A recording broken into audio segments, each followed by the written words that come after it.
Hello दोस्तों, हिंदी की बिंदी channel में आप सभी का स्वागत है। तो दोस्तों, आज के इस वीडियो में आप सभी के लिए भवानी प्रसाद का जीवन परिचय और इसके अलावा जो है मैं सन्नाटा कविता की व्याख्या करने वाली हूँ। तो पिछले वीडियो में सन्नाटा कविता सन्नाटा ही रह गई और उसमें वॉइस जो है नहीं आई, तो इसलिए मैं ये वीडियो जो है दोबारा बना रही हूँ। और आप कहेंगे कि गैप क्यों हो गया है, तो देखिए मैं आप सभी के लिए पीडीएफ क्रिएट कर रही हूँ जो एमपीपीएससी का जो सिलेबस है एमपी असिस्टेंट प्रोफेसर का, उसके लिए मैं पीडीएफ क्रिएट कर रही हूँ। तो जो भी परचेज करना चाहते हैं मुझसे टेलीग्राम पे कांटेक्ट कर सकते हैं। तो यहाँ पर मैं उन सभी के लिए एमपी असिस्टेंट प्रोफेसर के जो सिलेबस है उसका पूरा का पूरा जो पीडीएफ है वो क्रिएट कर रही हूँ। तो कुछ यूनिट्स कंप्लीट हो गए हैं और कुछ यूनिट्स अभी रहते हैं, तो जिसके कारण जो है अभी वीडियो नहीं आ पा रही है और जल्द ही जो है मैं कंटिन्यू रखूंगी कि वीडियोस भी आए और जो नोट्स है वो भी आप सभी को मिल सके। तो चलिए शुरू करते हैं भवानी प्रसाद मिश्र जी का जीवन परिचय। तो इनका जन्म 29 मार्च 1913 में हुआ था और मृत्यु 20 फरवरी 1985 में। और इनका जन्म स्थान है मध्य प्रदेश के होशंगाबाद जिले के टिगरिया गांव में 29 मार्च 1913 को हुआ था। इनके पिता का नाम पंडित सीताराम मिश्र था। वे शिक्षा विभाग में अधिकारी और साहित्य प्रेमी थे। इनकी प्रारंभिक शिक्षा की बात करें तो वो नरसिंहपुर और जबलपुर में हुई। हिंदी, संस्कृत और अंग्रेजी भाषा पर इनकी अच्छी पकड़ थी। भवानी प्रसाद मिश्र 1946 से 1950 तक महिला श्रम वर्धा में शिक्षक के पद पर रहे। इसके अलावा उन्होंने 1952 से 1955 तक वे हैदराबाद में कल्पना मासिक पत्रिका का, तो इनकी पत्रिका का नाम भी आप नोट डाउन कर ले कि इन्होंने कल्पना पत्रिका का संपादन किया। ठीक है। 1956 से 58 तक उन्होंने आकाशवाणी में संचालन का कार्य किया। वे गांधी प्रतिष्ठान, गांधी स्मारक निधि और सर्व सेवा संघ में जुड़े रहे। हाई स्कूल पास करने से पहले भवानी प्रसाद मिश्र की कविताएं हिंदू पंच नामक पत्रिका में प्रकाशित हो चुकी थी। इसके अलावा जो मुख्य चीज आती है कि ये इनकी जो कविताएं हैं वो दूसरे सप्तक में प्रकाशित है। यहाँ तार नहीं आएगा, देखिए तार सप्तक पहले को ही कहा जाता है और बाकी जो सप्तक है उनको सिर्फ सप्तक कहा जाता है। तो ये दूसरे सप्तक के कवियों में पहले स्थान पर आते हैं। गांधी विचारधारा की इस कवि की आपातकाल में लिखी गई कविताएं त्रिकाल संध्या नाम से, देखिए इनकी जो कविताएं हैं त्रिकाल संध्या वो आपातकाल की स्थिति पर लिखे गए हैं। ठीक है। इनका प्रथम संग्रह गीत फरोश नई शैली, नई उद्भावनाओं और नए पाठ प्रवाह के कारण अत्यंत लोकप्रिय हुई। इन्हें कविता का गांधी भी कहा जाता है। अब बात करते हैं इनके द्वारा रचित कविता संग्रहों की, जो कि प्रमुख है, आपको यहाँ से प्रश्न पूछे जा सकते हैं। तो इनके पहले कविता संग्रह है गीत फरोश 1956 ईस्वी, चकित है दो 1968 ईस्वी, अंधेरी कविताएं 1968 ईस्वी, गांधी पंचशती 1969 ईस्वी, बुनी हुई रस्सी 1971 ईस्वी, खुशबू के शिलालेख 1973 ईस्वी, व्यक्तिगत 1974 ईस्वी, परिवर्तन जिए 1976 ईस्वी, अनाम तुम आते हो 1976 ईस्वी, इदम नमम 1977 ईस्वी, त्रिकाल संध्या 1968 ईस्वी, कालजयी इनके द्वारा रचित खंड काव्य है जिसका प्रकाशन वर्ष है 1978 ईस्वी, और शरीर कविता ये इनके द्वारा रचित है। इसके अलावा बात करें, देखिए इनके द्वारा ये तो कविता संग्रह था यहाँ तक, शरीर तक। ठीक है। फिर कविताओं की बात करें तो फासले और फूल 1980 ईस्वी, मानसरोवर दिन 1981 ईस्वी, संप्रति 1982 ईस्वी, नीली रेखा तक 1984 ईस्वी और सन्नाटा, ये सभी इनके द्वारा रचित कविताएं हैं जो प्रमुख है। अब इनकी बाल कविताएं हैं तुर्कों के खेल, संस्मरण, जिन्होंने मुझे रचा, निबंध संग्रह कुछ नीति कुछ राजनीति, और इस यहाँ पे देखिए 1972 में इनको बुनी हुई रस्सी के लिए साहित्य अकादमी पुरस्कार मिला है। ठीक है। चलिए अब बात करते हैं इनके द्वारा रचित सन्नाटा कविता के बारे में। तो ये कविता भी लयबद्ध तरीके से इन्होंने लिखी है, यानी जिसको गाया जा सकता है। और इसमें सबसे बड़ी खूबी ये है कि इस कविता को आपको ज्यादा समझने के लिए मेहनत नहीं करनी, क्योंकि ये कविता एक कहानी के रूप में लिखी हुई है और जब भी कोई चीज कहानी के रूप में होती है तो उसको समझना, उसको याद करना काफी ज्यादा इजी पड़ता है, ये लंबी कविता के अंतर्गत आता है। तो ये चीजें हो गई। अब बात करें कि ये किसमें संकलित है, तो ये मैं आपको इसके लास्ट में बताऊंगी कि ये किसमें संकलित है। तो चलिए पहले हम बात कर लेते हैं इस कविता के बारे में। तो देखिए, सन्नाटा, सन्नाटा क्या होता है, पहले तो इस चीज को पता होना चाहिए कि सन्नाटा यानी कि जहाँ शांति हो, किसी प्रकार की चुप्पी, मौन, निर्जनता की बात हो, तो उसको हम सन्नाटा कहते हैं। जहाँ सब कुछ शांत स्तब्ध हो, वो सन्नाटा होता है।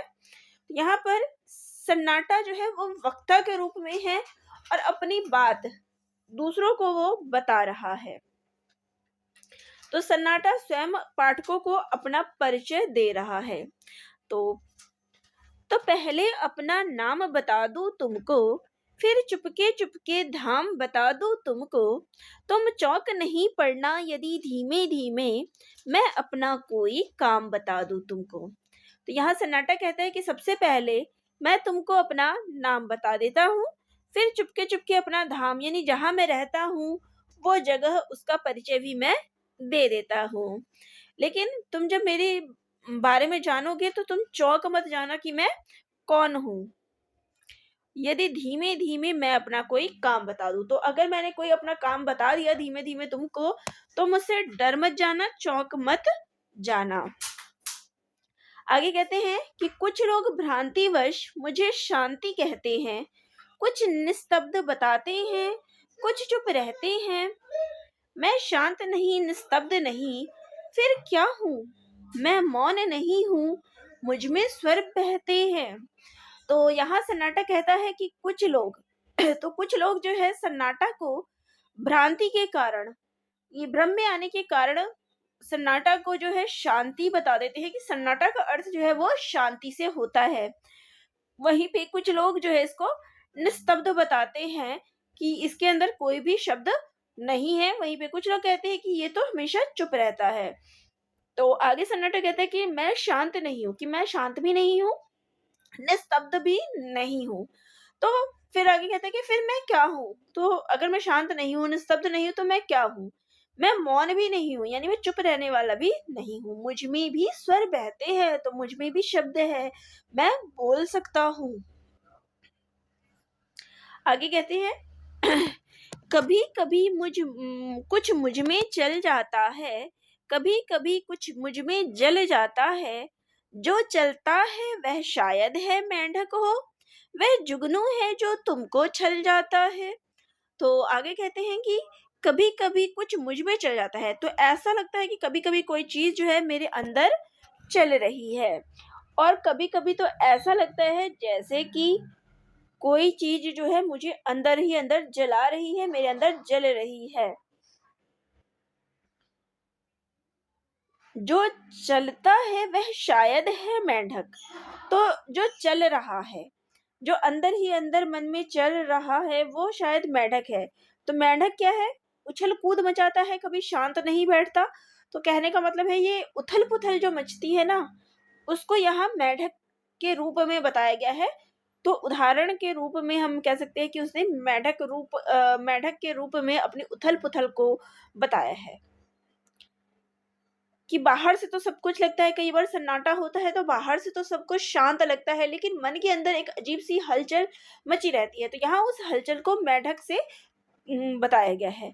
वह जुगनू है जो तुमको छल जाता है। और जुगनू है यानी जुगनू क्या होता है कि जरा सी रोशनी हुई फिर वो बंद हो जाती है। तो यहाँ पे यही कहने लगा है कि थोड़ी सी कभी कभी रोशनी सी चमक पड़ती है तो वो तुमको छल जाता है, तुम सोचते हो कि सब कुछ स्थिर हो गया, सही हो गया, लेकिन वास्तव में ये सारे क्या है? भ्रम होते हैं, क्योंकि मनुष्य जो है कई प्रकार से भ्रमों से घिरा रहता है। और यहाँ पर उसी भ्रम की ओर संकेत है कि वास्तविकता को तो कुछ और होती है, लेकिन दिखाई कुछ और पड़ता है। आगे कहते हैं कि मैं सन्नाटा हूँ फिर भी बोल रहा हूँ, मैं शांत बहुत हूँ फिर भी डोल रहा हूँ। ये सरसर ये खड़खड़ सब मेरी है यह रहस्य मैं इसको खोल रहा हूँ। मैं सूने में रहता हूँ, ऐसा सूना जहाँ घास उगा रहता है ऊना ऊना, और झाड़ कुछ इमली के, पीपल के, अंधकार जिनसे होता है दूना। तो कहते हैं कि मैं सन्नाटा हूँ, कि वैसे तो सच में बताऊं तो मैं सन्नाटा हूँ, लेकिन फिर भी मैं बोल रहा हूँ, मुझ में भी ध्वनियां हैं। मैं तुमसे बात कर रहा हूँ, मैं शांत बहुत हूँ, मैं शांत हूँ, लेकिन फिर भी क्या है, मैं डोल रहा हूँ, हिल-डुल रहा हूँ, अपनी स्थितियाँ जो है वो व्यक्त कर रहा हूँ, क्योंकि मेरे अंतर मन में सन्नाटा होते हुए मेरे अंदर में जो है उथल-पुथल मच रहा है, मैं डोल रहा हूँ। ये सरसर, ये खड़-खड़ सब मेरी है। ये जो तुम्हें सरसर खड़-खड़ की आवाज़ें आ रही है, ये सभी मेरी ही ध्वनियाँ हैं, मेरी ही क्रियाएँ हैं जो मेरे अंदर से आ रही है। यह रहस्य, मैं इसको खोल रहा हूँ, लेकिन आज मैं ये रहस्य तुम सभी के सामने खोल रहा हूँ। मैं सूने में रहता हूँ, कि मैं जो है वो सूने में रहता हूँ, एकांत जहाँ पे सब कुछ सूना-सूना हो, खाली हो, मैं वहाँ रहता हूँ। लेकिन ये सूना किस प्रकार से है? तो देखिए ऐसा सूना जहाँ घास उगा रहता है ऊना-ऊना। यहाँ ऊना-ऊना से क्या तात्पर्य है? तो देखिए ऊना से तात्पर्य यहाँ ये है कि जहाँ सिर्फ नाम मात्र की जो चीज़ होती है ना, यानी नाम मात्र की जो आपको देखने को मिलती है, यहाँ तात्पर्य है कि जहाँ घास भी होती है तो केवल ऐसी जो नाम मात्र की ही हो, बस दिखाई दे रही हो कि यहाँ घास है। तो ऐसी जगह पे मैं रहता हूँ, ऐसे सूने में मैं रहता हूँ। और झाड़ कुछ इमली के, पीपल के। तो इमली का झाड़ और पीपल का जो अंधकार है, पीपल भी बहुत घना होता है, इमली की झाड़ियाँ भी घनी होती है।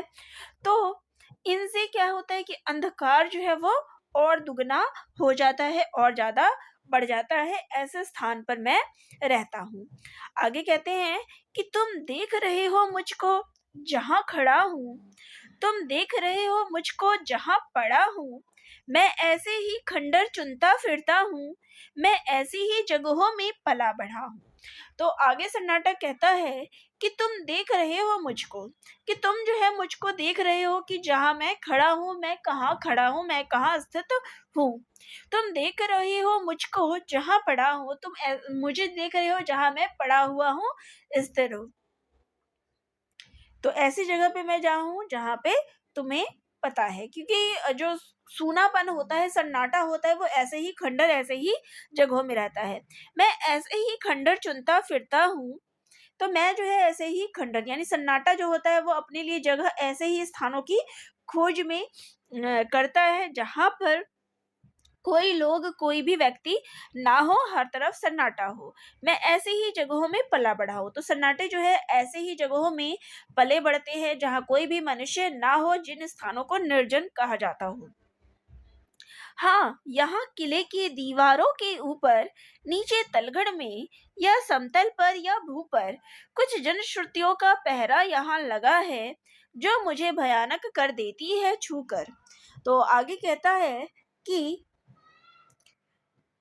हाँ, यहाँ किले की दीवारों के ऊपर, कि इतिहास में क्या था, यहाँ पर किले की दीवार यानी किला था, कोई महल था, लेकिन आज क्या है, वो एक किला बन गया है। कि यहाँ पर पहले क्या था, जगह था, लेकिन अब जो स्थान है वो क्या हो गया, एक किला है। तो मैं यहाँ किले के ऊपर भी हूँ, नीचे तलघड़ में भी स्थापित हूँ, और ये जो समतल भूमि देख रहे हो मैं वहां पर ही हूँ, नीचे जमीन पर भी, यानी हर तरफ जो है सन्नाटा का वास हो चुका है।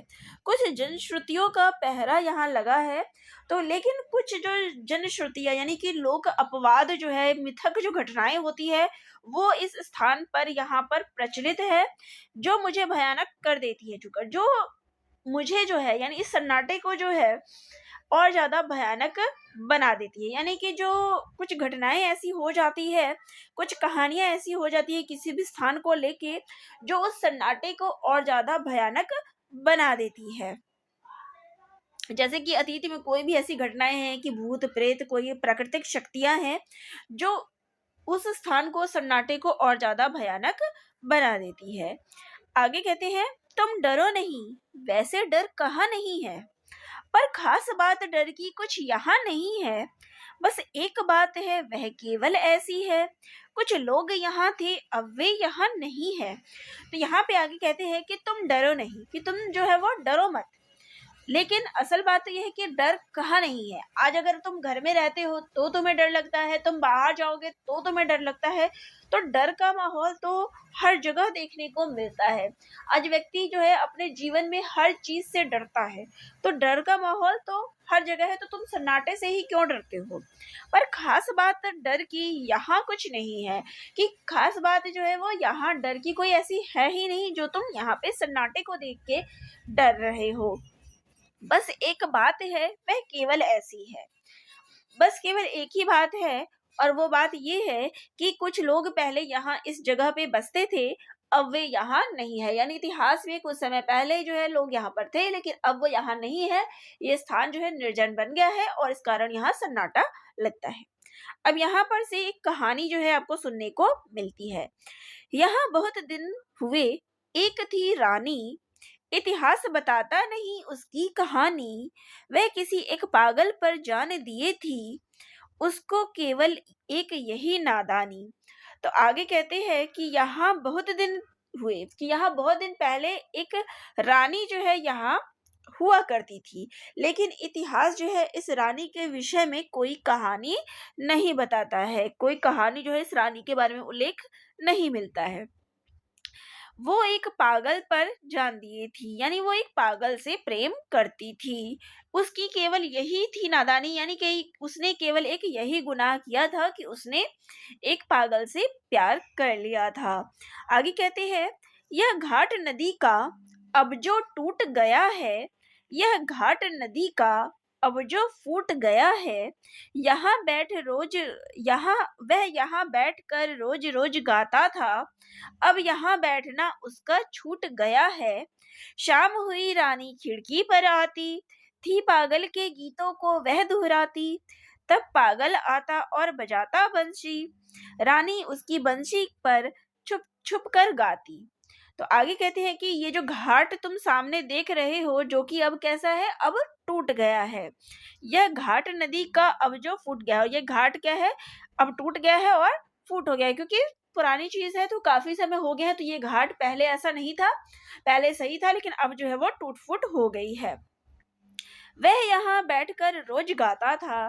तो वह यहाँ पे वह जो है शब्द किसके लिए प्रयुक्त हुआ है, यहाँ पे प्रश्न पूछ सकते हैं। तो यह वह शब्द जो है वो पागल के लिए प्रयुक्त हुआ है, कि पागल जो है यहाँ बैठकर रोज रोज गाता था। इसी घाट पर बैठकर पागल यहाँ रोज गाना गाया करता था।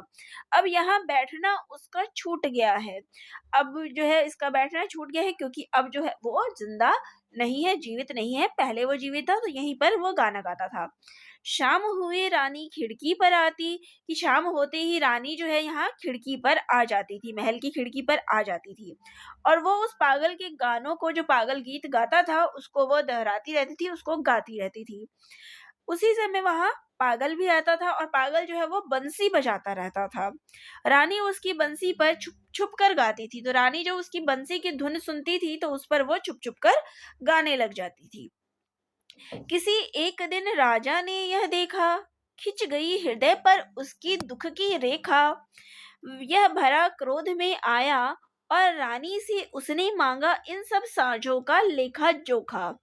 तो एक दिन क्या हुआ, यही क्रम जो है ऐसा चलता था कि रानी जो है पागल का गीत सुनती थी और उनको गाती थी, क्योंकि मन ही मन वो पागल से प्रेम करने लग गई थी। तो एक दिन क्या हुआ कि राजा ने जो है ये सब जो काम था वो होते हुए देख लिया, तो उसके हृदय को जो है बहुत ही बड़ा आघात लगा कि रानी, उसकी पत्नी जो है किसी और से प्रेम करने लग गई है।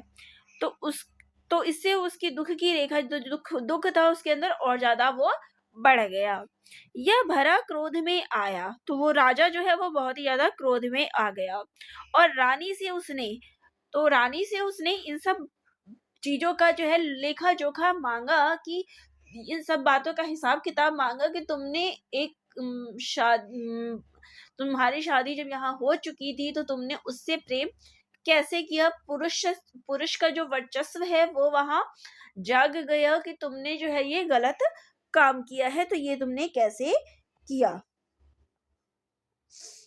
तो यहाँ पर जो है राजा जो है उस पुरुषवादी सत्ता का प्रतीक यहाँ दिखाया गया है, कि वो इस रानी के व्यवहार से जो है इस प्रकार से आहत हुआ कि उसने मर्यादा को कैसे तोड़ा, और इन सब बातों के लिए उसने उसका लेखा जोखा हिसाब किताब मांगा, उसको कटघरे में खड़ा किया।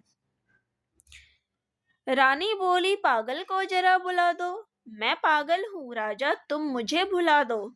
मैं बहुत दिनों से जाग रही हूँ राजा, बंसी बजवा कर मुझको जरा सुला दो। वो राजा था कहाँ, वो राजा था हाँ, कोई खेल नहीं था। ऐसे जवाब से उसका कोई मेल नहीं था। रानी ऐसे बोली जैसे इस बड़े किले में कोई जेल नहीं था। तो रानी जो है, जब राजा ने इसका हिसाब किताब मांगा तो रानी बोली कि जरा उस पागल को तो यहाँ बुला दो, यानी जो उसका प्रीतम है, प्रेमी है, उसको यहाँ बुला दो। यानी रानी जो है राजा की बात से डरी नहीं, बल्कि उसने अपना हिम्मत दिखाया और बोला कि पागल को यहाँ बुला दो। मैं पागल हूँ राजा। तो रानी कहती है कि मैं भी जो है उस पागल के साथ अब पागल हो गई हूँ, उसी के जैसी हो गई हूँ। तुम मुझे बुला दो, तुम जो है अब मुझे भुला दो, क्योंकि अब मैं तुमसे प्रेम नहीं करती। मैं बहुत दिनों से जाग रही हूँ राजा, कि मैं जो है बहुत दिनों से जाग रही हूँ, उसके प्रेम में हूँ, सच्चे प्रेम की तलाश में मैं थी, तो वो मुझे अब मिल गया है। बंसी बजवा कर मुझको जरा सुला दो। अब उस पागल को यहाँ बुला दो, और वो जो बंसी बजाएगा तो मैं जो है, मेरे जो आत्मा है उसकी तृप्ति मुझे हो जाएगी। तो उसको बुला दो और बंसी बजवाकर मेरे इस हृदय को शांत कर दो। लेकिन क्या है कि वो राजा था हाँ, कोई खेल नहीं था, कि वो तो राजा था, कोई साधारण मनुष्य, कोई साधारण व्यक्ति नहीं था, वो तो राजा था। और वो ऐसी बात कैसे सुन सकता था? तो बहुत ही ज्यादा वो क्रोधित हो गया, और उसने जो है, और राजा होना कोई खेल नहीं होता, उसने फटाफट इस बात का आदेश दे दिया। ऐसे जवाब से उसका कोई मेल नहीं था, कि ऐसी बातों से, ऐसे प्रेम भरी बातों से उसका कोई मेल नहीं था, उसका कोई लेना देना नहीं था। उसे तो केवल इतना दिखाई दिया कि उसकी रानी ने किसी और से प्रेम कर लिया, तो उसका प्रेम, रानी का प्रेम उसके लिए कोई मायने नहीं रखता। और ऊपर से रानी ने जो है उसके सामने ऐसे करके समक्ष अपने प्रेम के बारे में बता दिया, तो ये वो कैसे बर्दाश्त कर सकता था। रानी ऐसे बोली थी जैसे इस बड़े किले में कोई जेल नहीं था। तो रानी ने जब उसके समक्ष इस प्रकार से अपनी प्रेम का वक्तव्य कर दिया, तो क्या रानी ये सब भूल चुकी थी कि यहाँ पर कोई जेल नहीं है? यानी उसने दंड की परवाह किए बिना सब कुछ राजा के सामने बोल दिया। तो ये क्या भूल गई थी कि हाँ, उसके लिए सजा हो सकती है। जहां खड़े हो यहीं कभी सूली थी, रानी की कोमल देह यहीं झूली थी। हाँ, पागल की भी यहीं, रानी की भी यहीं। राजा हंसकर बोला, रानी तू भूली थी। तो आगे कहते हैं कि तुम जहां खड़े हो, कि तुम जहां खड़े हो, तो सन्नाटा कहता है कि तुम जहां खड़े हो ना, यहाँ पर कभी सूली थी, और रानी जो थी उसको यहीं पर फांसी चढ़ा दिया गया था। तो यानी राजा ने जो है रानी को फांसी की सजा दे दी थी। हाँ, पागल की भी, और उस पागल को भी यहीं पे सूली पे लटका दिया गया, उसको भी फांसी दे दी गई। रानी की भी, कि रानी की और उस पागल की, दोनों को यहाँ पे सूली पे चढ़ा दिया था। और राजा जो है इस बात पर हंसकर बोला कि रानी तू भूली थी, कि रानी तू तो भूल गई थी कि मैं राजा हूँ, और मैं जो है कुछ भी कर सकता हूँ, तुझे इस बात के लिए सजा भी दे सकता हूँ। अपने आप पे उसे गर्व महसूस किया कि तुमने जो खता की, गलती की, उसके तुम्हें सजा मिल गई। यानी दोनों को उसने सूली पे लटका दिया। तो इसलिए वो कहता है कि रानी तू भूली थी, कि तू भूल गई थी कि तू किससे जो है कर रही है, पंगा ले रही है, गलत कर रही है, तो मैं कुछ भी कर सकता हूँ। आगे कहते हैं, किंतु नहीं, फिर राजा ने सुख जाना, हर जगह गूंजता था पागल का गाना। बीच बीच में राजा तुम भूले थे, रानी का हंसकर सुन पड़ता था ताना। तब और बरस बीते, राजा भी बीते, रह गए किले के कमरे रीते रीते। तब मैं आया, कुछ मेरे साथी आए, अब हम सब मिलकर करते हैं मन जीते। तो कहते हैं, किंतु नहीं, फिर राजा ने सुख जाना। लेकिन कुछ दिन बाद राजा को भी जो है इस चीज का एहसास हुआ कि इस घटना के बाद राजा ने जो है उसको भी चैन नहीं पड़ा, हृदय में जो है उसका बेचैनी रहा। हमेशा ही राजा जो है बेचैन रहा, उसको कभी शांति नहीं मिली, हर जगह गूंजता था, हर जगह जो है उसको उस पागल का गाना जो है सुनाई पड़ता था। और बीच बीच में उसको ऐसा लगता था कि रानी कहती थी, जैसे राजा का आया था कि रानी के लिए उसने बोला था कि जब फांसी पे लटकाया था कि तुम भोली थी तुम, तो इसी प्रकार से उसको उस समय एहसास होता है कि नहीं, रानी बोल रही है कि राजा तुम भूले थे, यानी तुम जो है वो गलती तो तुमने की, तुमने जो है उन दोनों को प्रेम सूली पे लटका दिया, तो दोनों का प्रेम जो है वो एक हो गया, और प्रेम जो है वो कभी मरता नहीं है, मिटता नहीं है। बेशक तुमने शरीर को अलग कर दिया, लेकिन उनकी आत्मा जो है वो फिर भी एक हो गई, और प्यार को कभी भी सूली पे नहीं चढ़ाया जा सकता। तो राजा को जो है इसी चीज का बीच बीच में लगता था कि रानी उसको ताना मारती हो। फिर कुछ और बरस बीत गए और राजा भी बीते, यानी राजा भी चल बसे। रह गए किले के कमरे, तो किले के जो कमरे हैं वो सूने सूने पड़ गए, सब कुछ खाली हो गया। उसके बाद जो है मैं आया, यानी सन्नाटा वहां आ गया, और सन्नाटे के कुछ साथी वहां आ गए। अब जो है सन्नाटा और इसके साथी यहाँ पर जो मन चाहे वो काम करते हैं। तो आगे कहते हैं, पर कभी कभी जब वो पागल आ जाता, लाता है रानी को या गाता है, तब मेरे उल्लू सांप और गिरगिट पर एक अनजान सख्ता सा छा जाता है। तो यहाँ पर कहते हैं कि पर कभी कभी, तो कभी कभी क्या होता है कि पागल जो है वो वहां पर आ जाता है, और वो रानी भी वहां पे आ जाती है, और दोनों जो है मिलके वहां पे गाना गाते हैं। तो यहाँ पर ऐसा लगता है जैसे कि वो फिर जो उस सन्नाटे का जो अस्तित्व है उसको वो लोग ललकार रहे हैं, क्योंकि वहां पे वो बस रहे हैं। इसके साथ ही उसके जो साथी, देखिए सन्नाटे के साथी कौन कौन है, उल्लू है, सांप है और गिरगिट है। सन्नाटे के साथी जो है इनको बताया गया है कि सभी जो है सकते में आ जाते हैं, यानी सभी जो है उससे डर जाते हैं, अनजान सकता सा जाता। तो उनके साथ ही जो है राजा और रानी, राजा नहीं, पागल और रानी के वहां आने से सकती में आ जाते हैं। एक हलचल सी जो है उनके बीच मच जाती है, वो भी उनसे प्रभावित हो जाते हैं, डर जाते हैं। तो यहाँ पर इस कविता में प्रेम की संवेदना और शक्ति के बारे में बताया गया है कि प्रेम में वो शक्ति है, चाहे उनको कितना भी अलग कर दो, कितना भी चुनौती दे दो, लेकिन प्रेम की हमेशा जो है विजय होती है। तो यहाँ पर इस कविता में जो है दो बातें आपको दिखाई पड़ती है। एक तो कि प्रेम की अभिव्यंजना हुई है, प्रेम का रूप जो हमें दिखाया गया है कि मरने के बाद भी प्रेम जो है वो हमेशा सफल रहता है। वहीं दूसरी तरफ सन्नाटा की जो निष्पद्धता है उसका जिक्र यहाँ किया गया है। तो यहाँ सन्नाटा का रूप जो है वो किस रूप में चित्रित हुआ है, यहाँ पे मानवीकरण के रूप में। तो मानव के रूप में सन्नाटा यहाँ आकर अपनी स्टोरी बता रहा है।